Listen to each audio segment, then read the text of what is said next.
Ford EcoSport. In this video I will show you how you can remove a front driver airbag. Here you can see this is fixed, and here you can see side there is one sign.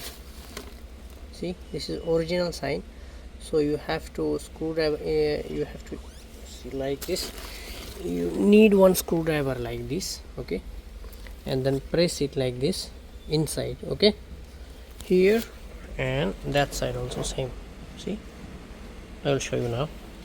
Here you can see I remove airbag. I'll show you inside. Here is the lock. See, this is the lock.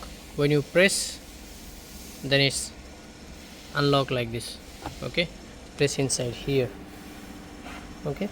When you press with a screwdriver, it came here and it's going unlock, okay. That's how remove front airbag, driver airbag, okay.